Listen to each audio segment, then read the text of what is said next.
Baik, bismillahirrahmanirrahim. Alhamdulillahirabbil alamin. Wassalatu wassalamu ala asyrafil anbiya'i wal mursalin nabiyina Muhammadin wa ala alihi wa sahbihi ajma'in.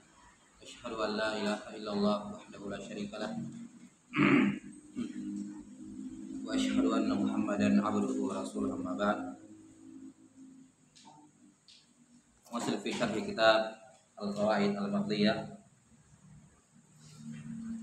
Syarah Al-Mukhtasar Al-Latif. Dari Imam Syamsuddin Ar-Rumli rahimahullah al-mutawaffaq sana arba wa alf min al-hijrah an-nabawiyah. Qala rahimahullah faslun wa man intaqadha wudu'uhu bisababin min al-asbabil mutaqaddimah haruma alaihi tawaf. Siapa saja yang batal wudunya dikarenakan salah satu dari 4 sebab yang telah berlalu yang merupakan pembatal wudu, maka haruma alaihi tawaf, diharamkan baginya untuk tawaf. Kita sudah sebutkan bahwa 4 larangan yang berlaku bagi orang yang muhdis ini 4-empatnya hukumnya haram. Tawaf, salat, menyentuh mushaf dan membawa mushaf. Dan ini bukan makruh tapi hukumnya haram. Fardhon au naflan, baik tawafnya tawaf yang fardu atau tawaf yang sunnah. Ini bahkan tawaf yang wajib sekalipun, karena tawaf itu ada 3. Tawaf sunnah, tawaf qudum pertama kali datang, kemudian tawaf ifadah yang merupakan tawaf fardu atau tawaf rukun, yang ketiga yang dilakukan setelah yang dilakukan pada tanggal 10 Zulhijjah ya. Dan yang ketiga tawaf wada, ini tawaf wajib, tawaf ketika akan meninggalkan Mekah. 3-tiganya tidak boleh dilakukan dalam keadaan berhadas.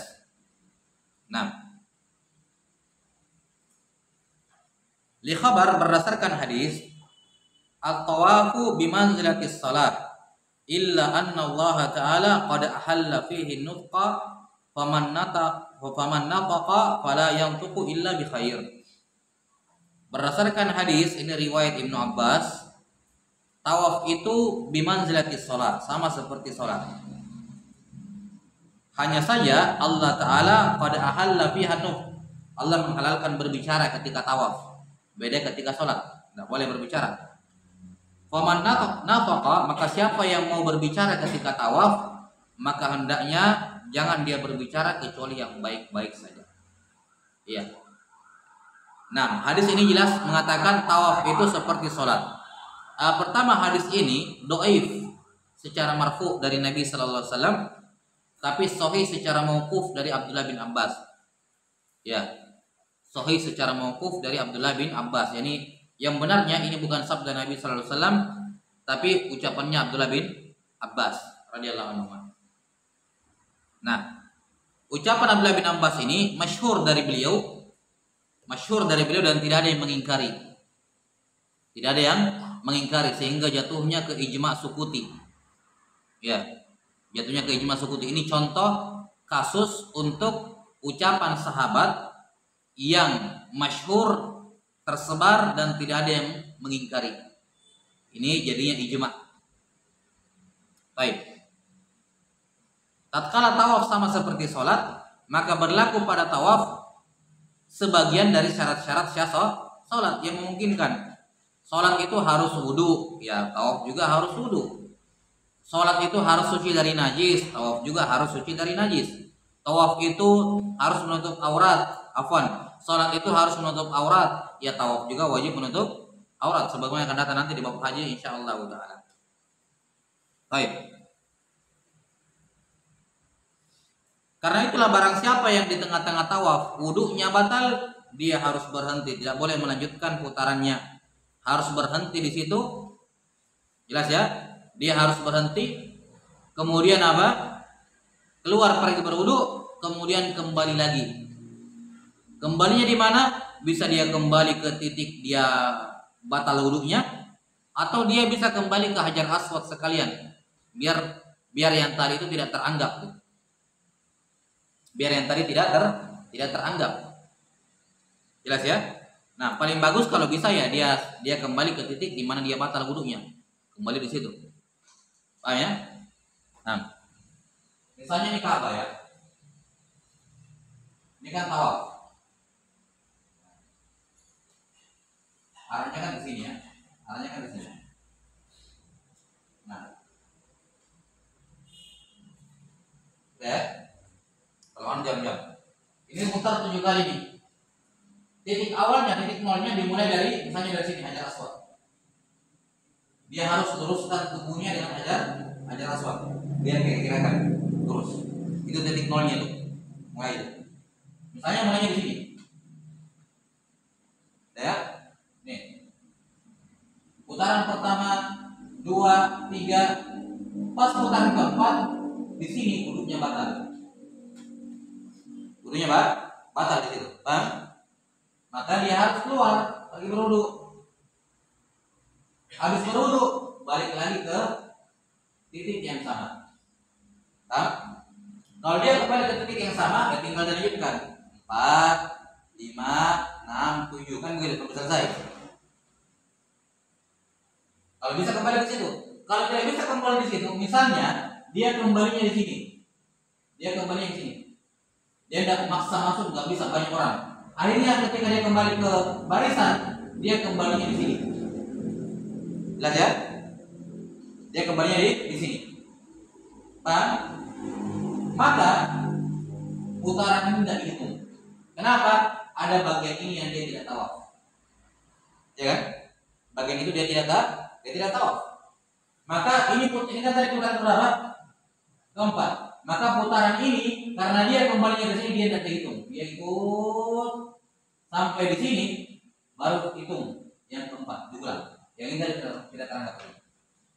Kenapa? Ada sedikit lintasan yang dia tidak lewati. Jelas sampai sini? Baik. Kalau memang misalnya dari awal dia tidak bisa lewati, misalnya kayaknya sulit saya kembali ke situ, dia bisa kembali dari awal di sini. Misalnya kalau memungkinkan, sehingga yang ini yang sudah terlanjur dikerjakan dianggap tidak ada, ulang lagi kayak ulang 4. Sudah sampai sini? Allahu a'lam bishawab. Dah. Intinya putaran di mana dia batal wudunya, dia harus keluar wudu, setelah itu kembali di tempat yang sama. Kapan tidak, maka tawaf itu putaran itu tidak terhitung. Bukan ulang tawaf dari awal ya. Tinggal apa? Menutupi, melengkapi kekurangan saja. Baik. Qala rahimahullah was-salatu. Larangan yang kedua bagi apa?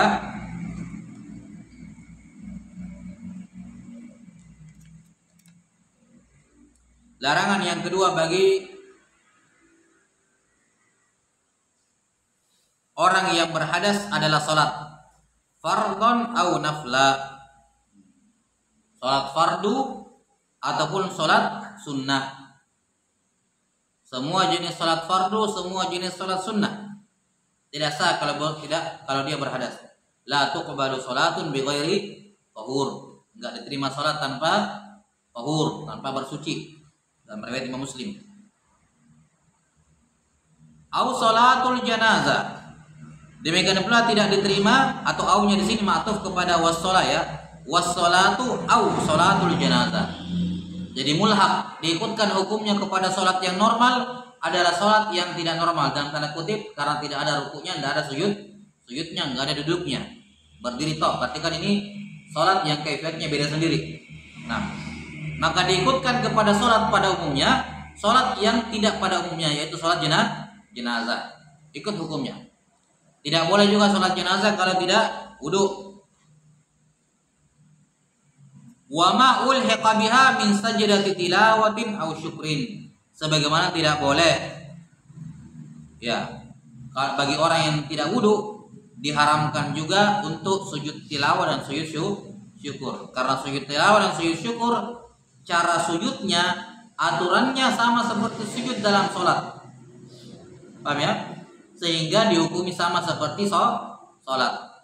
Maka sebagaimana tidak boleh sholat tanpa wudu, maka tidak boleh juga sujud tilawah dan sujud syukur tanpa wudu. Nah, Jadi kalau misalnya dia lagi membaca Quran dari hafalannya murojaah, tiba-tiba dalam keadaan tidak berwudu ya, dalam keadaan tidak berwudu, kemudian dia membaca ayat tilawah dan dia mau sujud, nggak boleh. Dia harus pergi berwudu dulu baru apa? Berwudu dulu baru sujud. Tiba-tiba dalam keadaan tidak wudu dia dapat kabar gembira, dia mau sujud syukur, ya nggak boleh. Harus pergi wudu dulu baru sujud syukur. Baik. Kemudian yang tidak disebutkan di sini oleh al-musannif rahimahullah, yang diikutkan hukumnya kepada sholat adalah apa? Khutbah Jumat. Khutbah Jumat juga wajib hukumnya apa? Wajib hukumnya tohara. Nah, wajib hukumnya tohara. Seperti yang dikatakan oleh ayah beliau, Syihabur Ramli, laisa lana dzikrun ya tushtaratu fihi toharatu ghairus shalah atau ghairus shalah. Tidak ada dalam mazhab kita suatu zikir yang diwajibkan tohara kecuali khutbah, ghairul khutbah, kecuali khutbah. Jadi khutbah apa? Khutbah Jumat toh. Khutbah yang lain boleh tidak wudu, sah. Khutbah Id, khutbah istisqa, khutbah gerhana boleh tidak wudu. Khutbah Jumat satu-satunya khutbah yang diwajibkan tohara di situ. Karena itulah khatib sebelum dia naik ke mimbar batal wudunya, tidak boleh dia naik ke mimbar, wudu dulu baru naik ke mimbar. Nah, atau di tengah-tengah khutbah batal wudunya, terserah dia mau batal di khutbah pertama atau khutbah kedua, dia yang penting rukunnya belum selesai. Kalau rukun Jumatnya sudah selesai, rukun khutbah pertama, rukun khutbah kedua sudah selesai, terus dia kentut, ya sudah, diakhiri aja khutbahnya, sah khutbahnya, ya kan? Yang penting dia sudah baca semua rukunnya, diakhiri khutbahnya pergi berwudu, sholat sudah. Tidak perlu lagi jangan lagi dilanjut khutbah. Nah, atau misalnya dia tinggal menyelesaikan khutbah yang ada. Kan begini, yang diwajibkan tohara itu hanya ketika membaca rukun khutbah, karena itu kan menjadi penentu ya. Selainnya kan sekedar tambahan. Nah, jadi kalau selesai rukun khutbah pertama selesai rukunnya, khutbah kedua selesai rukunnya, batal wudunya, ya tinggal tambah-tambahin saja, baru turun nutup. Yang jelas khutbahnya sudah sah, turun pergi wudu, sholat. Tapi bagaimana kalau rukun khutbahnya belum selesai dan dia batal wudunya? Maka di sini ada dua pilihan. Ya. Pilihan yang pertama, dia sendiri mau melanjutkan khutbahnya, dia sendiri tetap mau khutbah. Pilihan yang kedua, minta digantikan sama orang. Baik. Kalau masih dia yang mau berkhutbah, maka dia wajib turun dari mimbar, pergi berwudu. Setelah itu balik lagi ke mimbar dan dia ulangi khutbahnya dari awal. Tidak boleh dilanjutkan.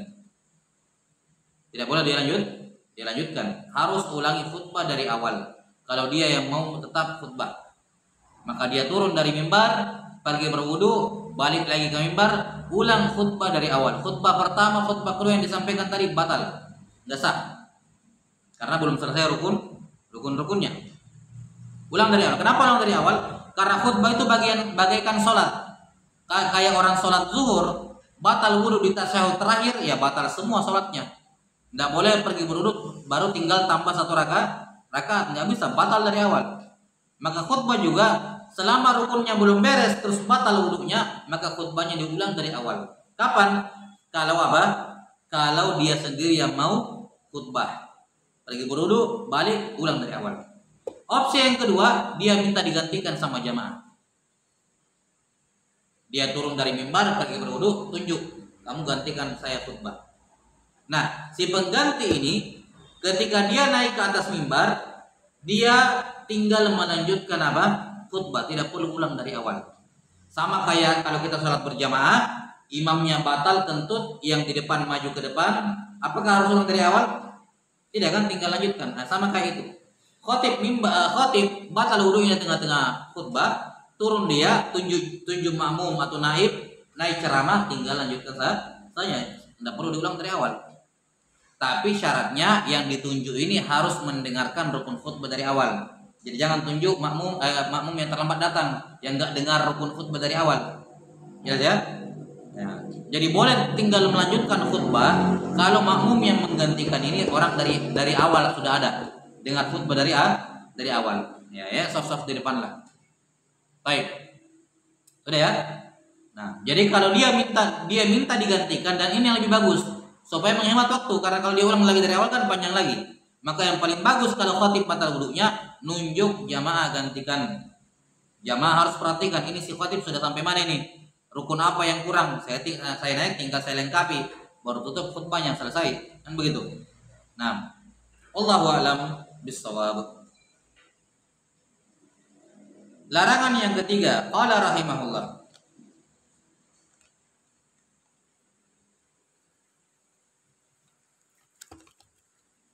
wa massul mishafi wa hamluhu wal lauhil maktubi lidirasah. Kata beliau, wa massul al mishaf, menyentuh mishaf. Mengapa dilarang orang berwudu menyentuh mushaf? Untuk menghormati Al-Qur'an. Menghormati mushaf Al-Qur'an. Allah Ta'ala berfirman, la yamassuhu illal mutahharun. Disebutkan nanti di sini pendalilannya ya. Baik. Jadi karena larangan menyentuh mushaf bagi orang yang tidak berwudu tujuannya untuk ta'zim, menghormati Al-Qur'an, maka tidak ada bedanya antara menyentuh langsung atau menyentuh pakai pelapis, sama-sama tidak boleh. Misalnya ini Al-Qur'an nih, saya tidak wudu, saya nyentuh langsung tidak boleh, atau saya ambil tisu saya sentuh pakai pelapis juga tidak boleh, karena sama-sama tidak menghargai Al-Qur'an. Mau langsung mau pakai pelapis tidak boleh. Misalnya ini Al-Qur'an ya. Baik. Jadi masuk di sini, menyentuh di sini mencakup menyentuh langsung atau pakai pelapis, tidak boleh. Al-mishaf, mimnya musallas, bisa dibaca mishaf, mashaf, mushaf. Di sini beliau memilih yang paling afdol adalah di kasrah, mishaf. Karena kaidahnya, ini kaidah tidak berlaku mutlak ya, secara ghaliban. Biasanya seperti itu. Bahwa suatu huruf yang musallas bisa dibaca dengan 3 harakat, bagusnya di kasrah. Karena kasrah adalah harakat paling ringan. Nah, janazah, jinazah, bagusnya jinazah. Ya, atau sebagian membedakan antara janazah dengan jinazah. Labas, saya yakin.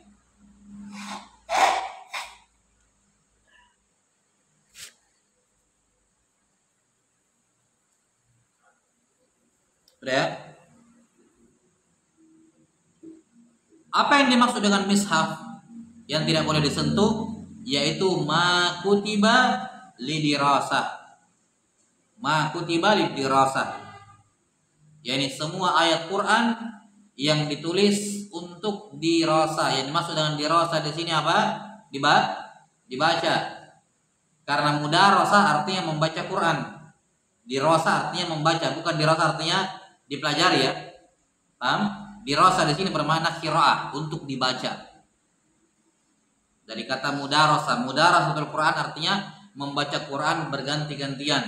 Jadi kata darasa yakni apa? Membaca. Pada sabda Nabi sallallahu alaihi wasallam, majtama'a qaumun fi baitin min buyutillah yatluna kitaballahi wa yatadarasunahu bainahum. Membaca ayat Allah dan tadarrus di antara mereka. Makna tadarrus adalah membaca bergantian. Jadi makna mudarasa atau makna dirasa adalah untuk dibaca. Jadi semua media, apapun medianya, yang penting sabit. Apa itu sabit? Tetap ada. Beda kalau saya nulis ayat di udara. Ini nulis juga, tapi kan tidak sabit. Atau nulis di air. Gambar itu kan, ini bukan mushaf, karena tidak sabit, tidak tinggal. Beda kalau diukir di batu kan tinggal. Nulis di kertas kan tinggal. Jadi mushaf adalah media apapun yang dituliskan padanya ayat Quran dengan tujuan apa? Dibaca. Jadi kalau ini selembar kertas, terus saya mau menghafal ayat Al-Quran, atau ada anak saya suruh menghafal ayat Quran, saya tuliskan di sini 3 ayat saja untuk dihafal, tuliskan. Nah, ketika dituliskan ayat Quran dengan tujuan untuk dibaca atau untuk dihafal, maka lembaran kertas ini menjadi mushaf, tidak boleh disentuh oleh orang yang tidak berwudu. Kalau seorang guru menulis di whiteboard, misalnya ngajarin anak-anak qul huwallahu ahad, dia tulis qul huwallahu sampai selesai. Tujuannya anak-anaknya suruh baca, suruh ngikutin. Maka ketika itu whiteboard berfungsi tugasnya sebagai apa? Mushaf, tidak boleh disentuh bagi orang yang tidak berwudu. Kapan sudah dihapus dari whiteboard, ya hilang hukum mushafnya karena hilang. Bisa disentuh whiteboardnya bagi orang yang tidak berwudu. Kapan? Kalau ayatnya sudah dihapus. Baik. Karena itulah kata beliau, walau wahamluhu, larangan yang keempat membawanya. Dilarang menyentuh mushaf dan dilarang membawa mushaf. Dalilnya adalah qiyas. Ya. Dalilnya adalah apa? Qiyas. Namanya fahwal khitab. Yani ada suatu amalan yang rendah dilarang, maka amalan yang lebih tinggi lebih dilarang lagi. Namanya fahwal khitab dalam istilah usul fikih. Kenapa? Karena membawa lebih berat dibandingkan menyentuh. Nih, saya tidak wudu nih, terus saya sentuh ini Quran, dicolek seperti ini. Ini tidak hormat kepada Quran. Tapi kan setelah saya lepaskan tangan saya sudah selesai.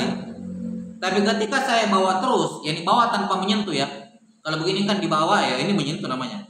Misalnya dimasukkan dibawa dalam tas, dibawa terus kemana-mana, itu lebih berat karena kamu tidak menghormati Quran.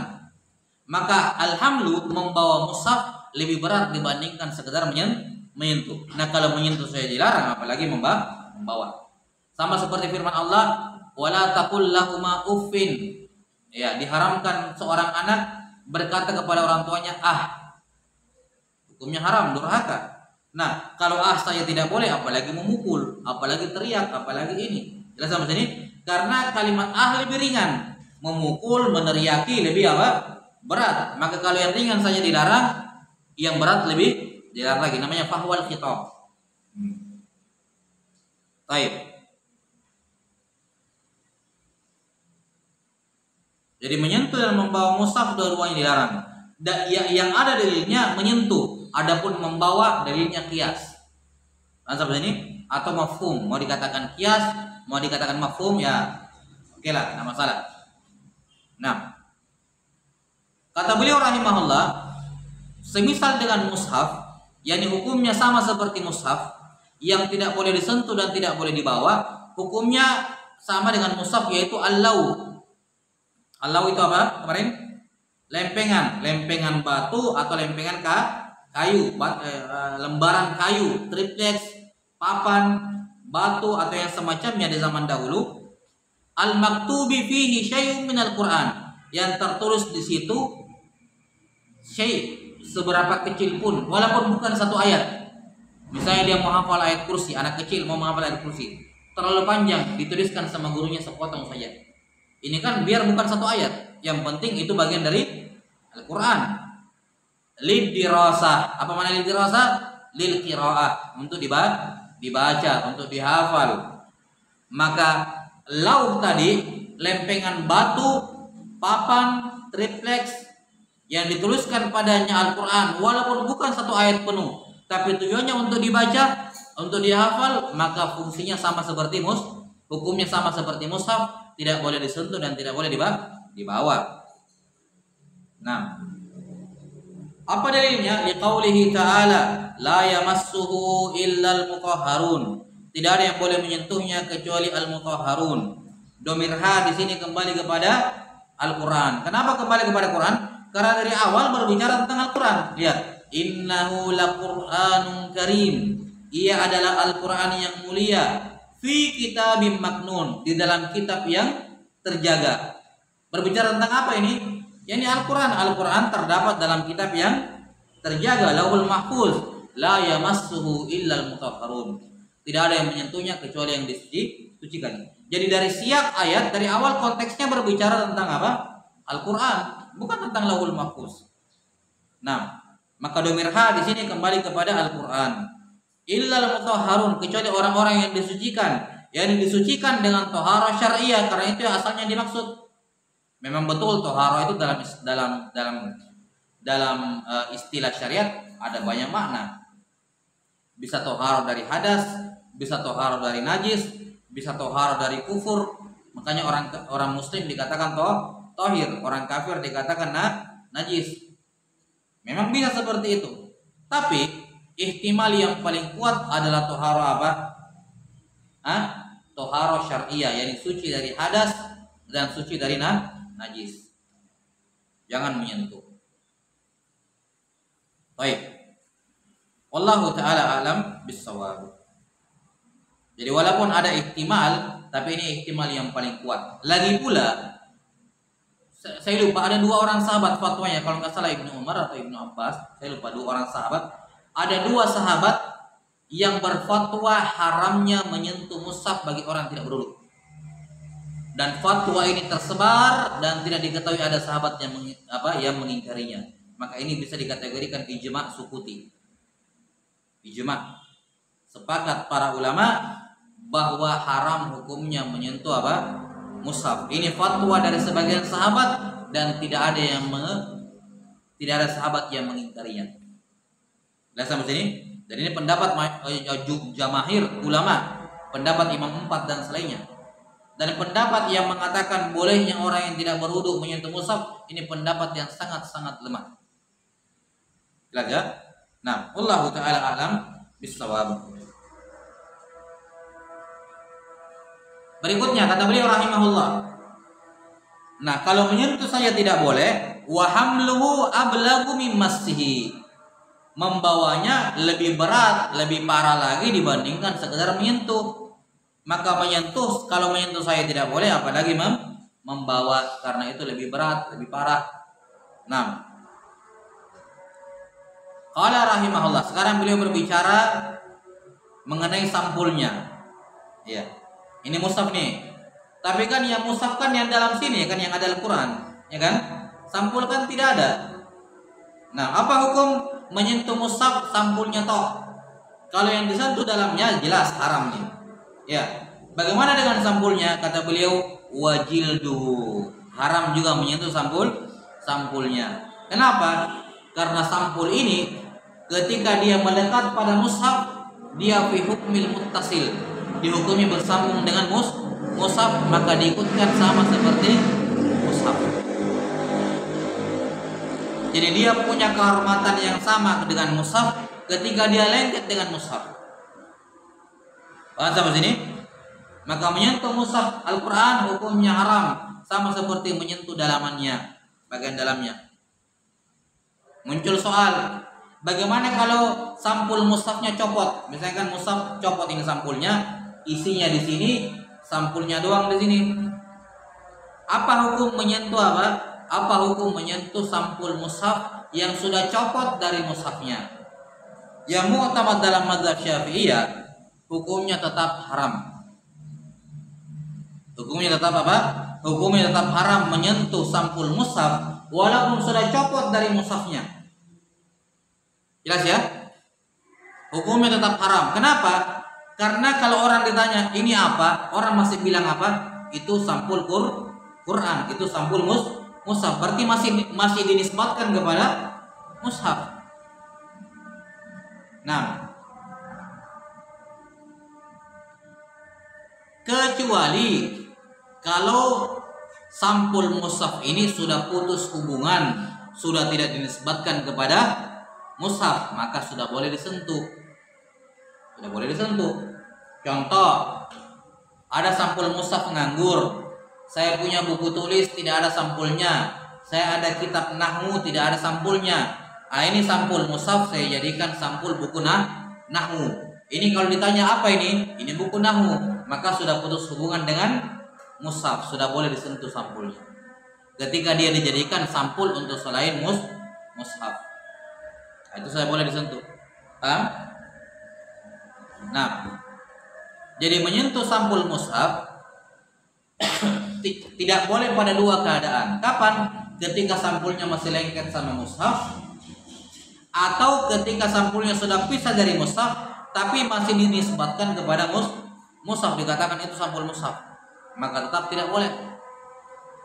Kapan boleh menyentuh sampul mushaf? Pada satu keadaan, ketika dia sudah munfasil, sudah terpisah dari mushaf dan tidak lagi dinisbatkan kepada mushaf. Misalnya dijadikan sampul untuk buku yang lain. Ketika ditanya apa ini? Ini buku nahwu, ini buku sorof, ini buku apa? Ini buku tulis, sampulnya ini. Jelas sampai sini sudah putus hubungan penisbatan dengan mushaf. Maka sudah boleh disentuh. Baik, ini kesimpulan hukum terkait dengan menyentuh sampul mushaf. Baik, wallahu taala alam bisawab. Penjabaran yang saya sebutkan tadi ini perinciannya menurut Ar-Ramli. Penjabaran yang saya paparkan tadi kapan boleh kapan tidak itu menurut Ar-Ramli. Kalau menurut Ibnu Hajar lebih simpel. Lebih simpel Ibnu Hajar. Kata beliau menyentuh mushaf tidak boleh ketika masih lengket muttasil.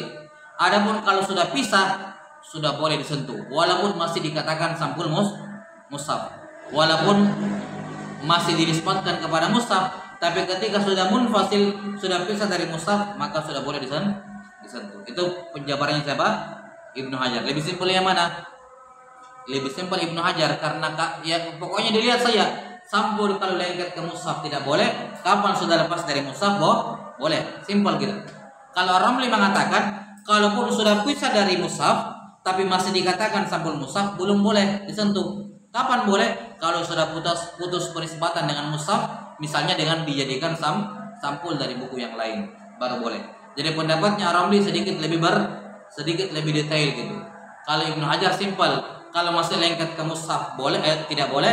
Kalau sudah pisah boleh. Baik, wallahu taala alam bissawab. Masalah berikutnya, apa hukum menyentuh kantong mushaf? Bukan sampul nih. Misalnya ada orang dibuat tas khusus untuk mushaf. Ini mushaf saya masukkan dalam tas mushaf pakai resleting. Ya. Tapi resletingnya nggak nyambung dengan mushaf ya kan? Kalau tas resletingnya nyambung dengan mushaf kayak mushaf kecil itu kan resleting ya. Tapi kan itu dianggap sebagai sampul. Nah ini mushafnya sendiri saya masukkan ke dalam apa? Kantong mushaf saya resleting misalnya. Atau misalnya kantong kain memang dibuat khusus untuk apa? Mushaf, taruh di situ. Atau bikin kotak kayak kotak celengan begitu, kotak celengan di masjid, tapi itu kotak khusus untuk simpan mushaf. Nah, apa hukumnya menyentuh kotaknya? Apa hukum menyentuh apa? Kantong tas mushaf itu. Nah, ini kata beliau. Wa ilaqatuhu wa sunduquhu. Nah, ini. Ilaqah itu kantong mushaf tadi. Apa makna ilaqah? Ya tadi tas mushaf. Tas mushaf. Yani tas yang memang khusus dibuat untuk apa? Untuk mushaf. Itu mana ilaqah. Wa sunduquhu, kotak mushaf. Yani kotak yang memang khusus dibuat untuk apa? Mushaf. Ya. Wa kaisu. Kaisu ya mirip-mirip sama ilaqah lah, kantong gitu. Nah. Ya mungkin ya kalau kayak kan kalau tempat mushaf itu mungkin di resleting, mungkin ditarik tali gitu ya untuk mengencangkan tutupnya biar tertutup ya. Paham sini? Nah, jadi ilaqah kais ya kurang lebih sama lah. Mungkin cuma perbedaan apanya menutupnya doang gitu. Baik. Nah, jadi intinya kata beliau diharamkan menyentuh ilaqah mushaf, sunduk mushaf, kais mushaf, wa huwa fihi, sementara mushaf berada di dalamnya. Ketika ada mushaf di dalam, diharamkan juga disentuh di luarnya. Baik. Mungkin ada yang bertanya, kok sampai segitunya? Kita sudah sebutkan di awal, ilatnya apa dilarang? Menghormati Quran, menghormati mushaf. Maka semua yang masih punya hubungan dengan mushaf harus dihormati juga. Itu ilatnya. Jelas sampai sini? Sekarang nih, kotak di dalamnya ada apa? Mushaf. Lemari di dalamnya ada mushaf. kantong dalamnya ada mushaf.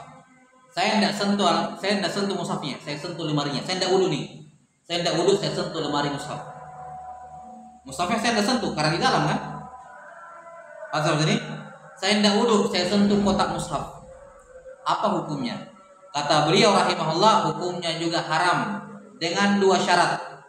Perhatikan, haram dengan dua syarat. Perhatikan dulu.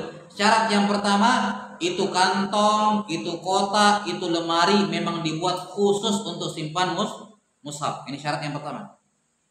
Itu kantong, itu kotak, itu lemari memang dibuat khusus untuk simpan mushaf. Syarat yang kedua, mushafnya lagi ada di dalam. Baru hukumnya haram. Kapan tidak terpenuhi dua-duanya, hukumnya boleh. Paham? Misalnya nih, saya bilang sama orang, tolong bikinkan saya lemari untuk simpan mushaf.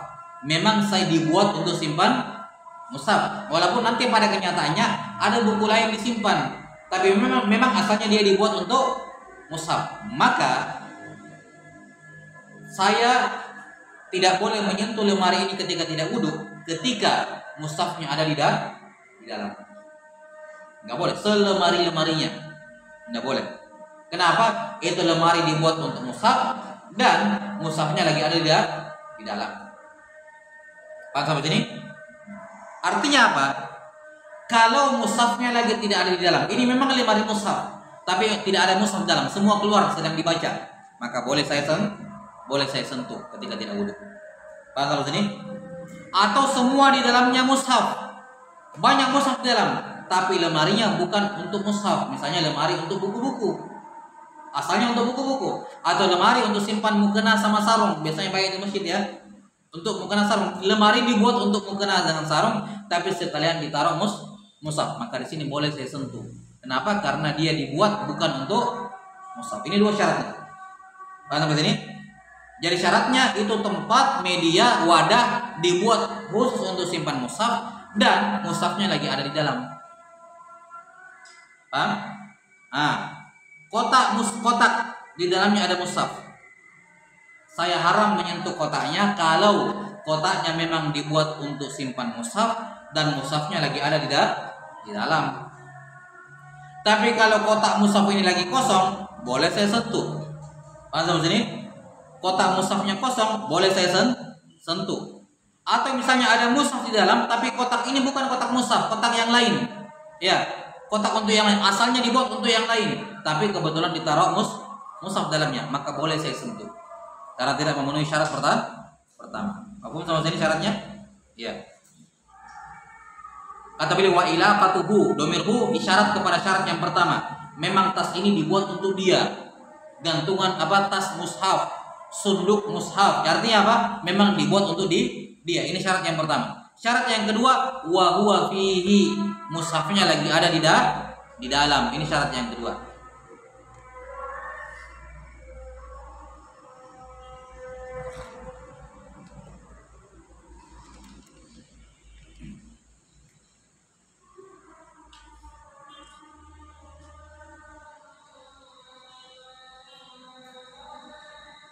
Dah sampai sini? Baik. Masalah berikutnya, kita sudah bahas sampul mushaf, kita sudah bahas tempat simpan mushaf. Masalah ketiga, al-bayad. Nih, anggaplah ini mushaf. Ini kan ayat-ayatnya ini doang kan? Nah, apa hukum menyentuh pinggirannya yang putih-putih yang tidak ada tulisan mushaf di ini? Nah, ini pinggiran, tengah-tengah, pokoknya saya tidak sentuh hurufnya, saya cuma sentuh bagian putih. Baik, apa hukumnya? Kata beliau, wal bayadul ladzi bainal asturi wal hawashi kadzalik. Bagian putih, yakni yang tidak ada tulisan Quran, yang berada di antara astur. Ini mushaf, Al-Quran. Di tengah-tengahnya ada spasi, saya sentuh spasi di tengah-tengahnya. Kadzalik, hukumnya haram juga. Baik. Wal hawashi. Hawashi itu catatan kaki, footnote. Misalnya begini. Sudah lihat tafsir Jalalain kan? Nah, tafsir Jalalain kan ayatnya di tengah, tafsirannya di sekeliling. Nah, sekeliling ini namanya apa? Hasyiyah. Nah, Jadi walaupun masuk mushafnya di tengah-tengah, hasyiahnya di pinggir, ini juga hasyiahnya tidak boleh disentuh. Yang tafsir tidak boleh. Baik, wallahu taala alam bisawab. Namanya mushaf al-muhassya. Mushaf yang ada hasyiahnya, yang tafsirnya ada di sekelilingnya. Ini juga tidak boleh disentuh. Wallahu taala alam bisawab. Baik, ini selesai terkait dengan menyentuh mushafnya. Nah, sekarang bagaimana dengan tafsir Quran? Mau tafsir Arab seperti tafsir Jalalain, tafsir Ibnu Katsir, atau tafsir terjemahan? Terjemahan, apa hukum menyentuhnya? Kata para ulama, dikembalikan kepada jumlah huruf. Kalau jumlah huruf Al-Qur'annya lebih banyak daripada huruf terjemahan, maka hukumnya mushaf tidak boleh disentuh. Tapi kalau jumlah terjemahannya, tapi kalau jumlah terjemahannya lebih banyak, jelas ya, lebih banyak dibandingkan ayat Al-Qur'annya, maka boleh disentuh. Jelas ya? Ya. Jadi kayak tafsir Ibnu Katsir, itu jelas. Tafsirannya Ibnu Katsir lebih banyak hurufnya dibandingkan ayat Quran, itu boleh disentuh. Jelas sampai sini? Boleh disentuh. Nah, mushaf terjemahan Indonesia lebih banyak mana? Lebih banyak mana? Baik. Kalau lebih banyak terjemahannya, maka boleh disentuh. Kalau tidak, maka tidak boleh. Bagaimana kalau sama? Setelah dihitung ternyata sama banyak, maka ikhtiyat tidak boleh. Lebih berjaga-jaga. Didominankan sisi pelarangan. Kalau misalnya hurufnya sama, maka didominankan sisi berjaga-jaga, yang tidak boleh disentuh. Allahu a'lam bishawab. Sebagian ulama mengatakan tafsir Jalalain itu pernah dihitung huruf-hurufnya sama jumlah ayat Quran, dan ternyata didapati tafsir Jalalain cuma lebih dua huruf, hampir sama. Tafsir Jalalain lebih banyak dua huruf toh. Maka berdasarkan ini boleh menyentuh tafsir Jalalain, boleh menurut perhitungan ini, karena setelah dihitung ternyata tafsirnya lebih unggul dua huruf. Karena tafsir Jalalain kan ringkas ya. Baik. Sebagian ulama mengatakan tidak boleh menyentuh tafsir Jalalain. Kenapa? Karena ini babil ikhtiyat, karena kelebihannya cuma 2 huruf, beda-beda tipis gitu. Jangan sampai nanti ada yang menyalin, ada yang hilang, ada yang apa, seterusnya gitu. Cuman kalau zaman sekarang kan sudah tercetak. Tidak dikhawatirkan ada huruf yang hilang. Maka kalau memang demikian kenyataannya, boleh menyentuh tafsir Jalalain. Allahu a'lam bishawab.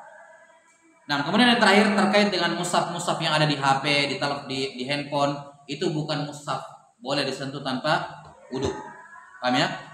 Jadi kalau misalnya saya mau meroja tapi mau berwudu lagi, nah dia meroja membaca Al-Quran dari handphone boleh, gitu ya? Itu diperbolehkan karena itu bukan hukumnya mushaf. Wallahu a'lam bishawab. Qala rahimahullah, wa yahillu hamluhu fi amti'atin ay mata'in yasluhu lil istibta'i lahu haitsu la massa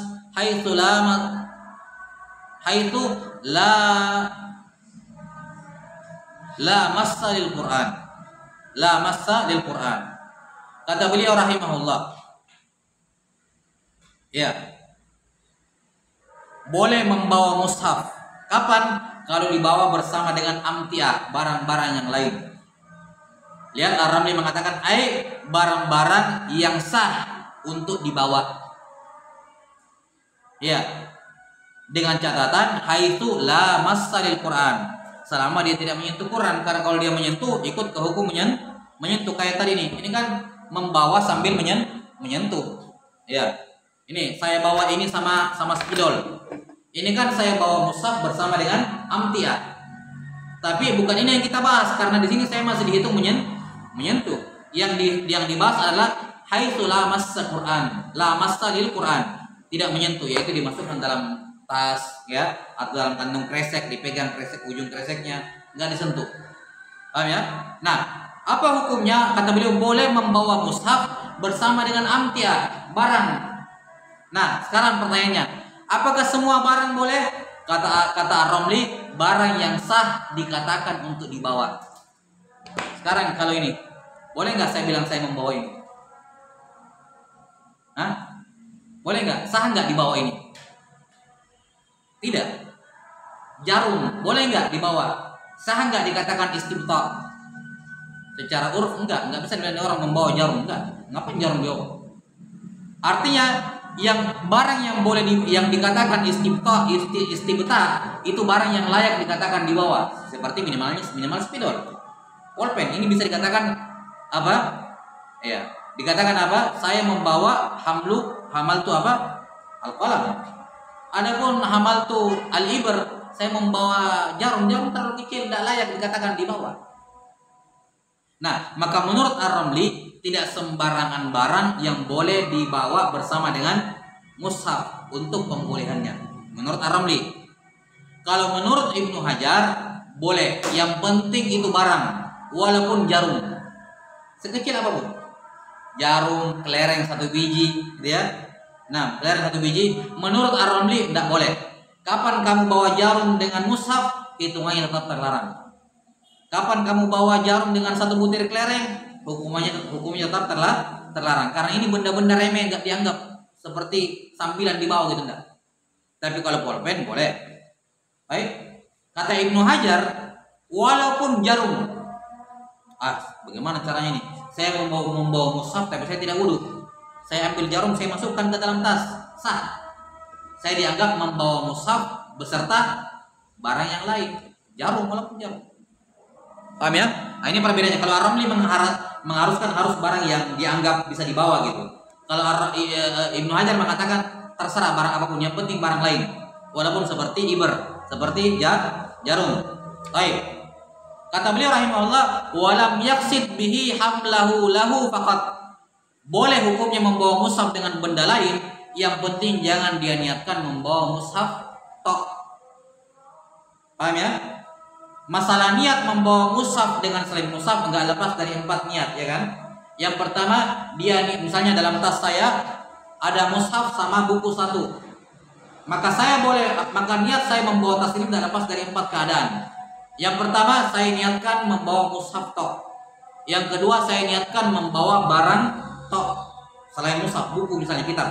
Yang ketiga, saya niatkan membawa dua-duanya. Dan yang keempat, saya tidak meniatkan membawa dua-duanya. Atlakan niat, saya tidak niatkan dua-duanya. Paham ya? Kata Ar-Ramli, dari 4 niat ini yang boleh mana? Yang haram mana? Yang haram cuma 1. Kalau kamu niatkan mushaf tok. Kalau kamu 3 niat yang lain boleh, kata Ar-Ramli. Maka lihat ya, malam yaksid bihi hamlahu lahu faqat. Hukumnya halal selama dia tidak memaksudkan membawa mushaf saja.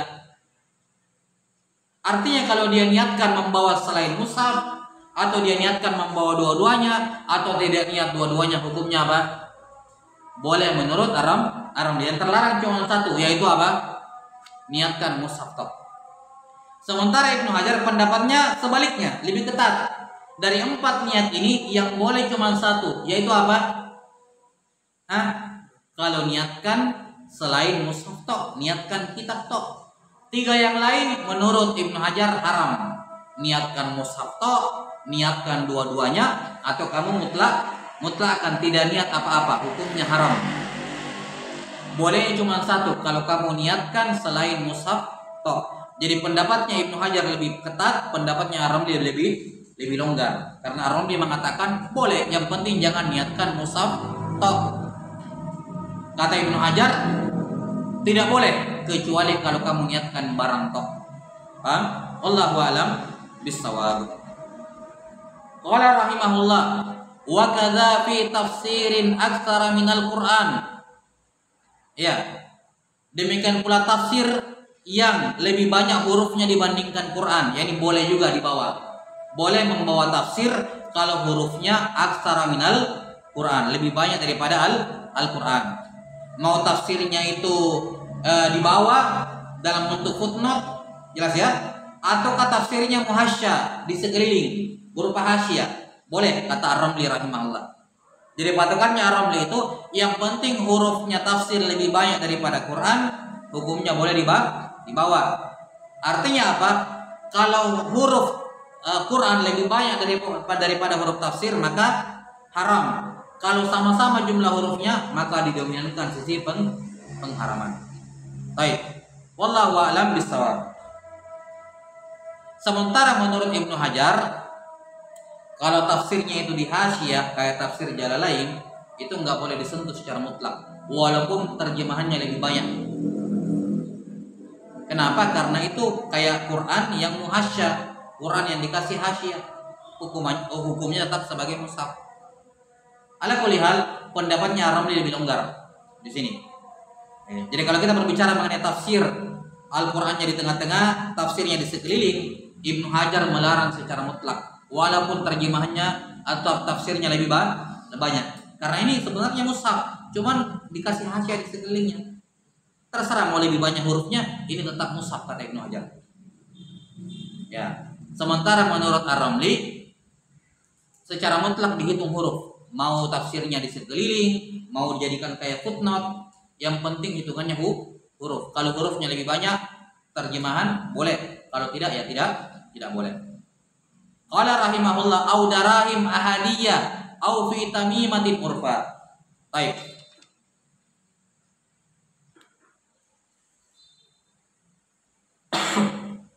Dan boleh juga membawa dirham ahadiyah.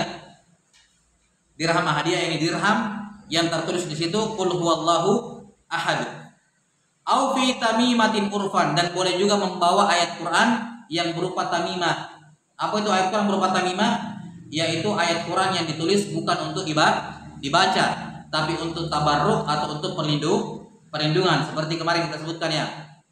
Taruh kaligrafi ayat kursi di rumah supaya untuk melindungi rumah. Taruh stiker ayat kursi di mobil untuk minta perlindungan kepada Allah untuk mobilnya. Maka ini boleh disentuh walaupun tidak berwudu.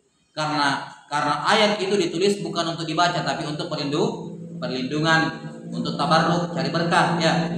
Atau tulis ayat Quran terus dimasukkan dalam kantong, diikat di leher anaknya untuk dilindungi, supaya dilindungi oleh Allah. Ini hukumnya boleh disentuh walaupun tidak berwudu.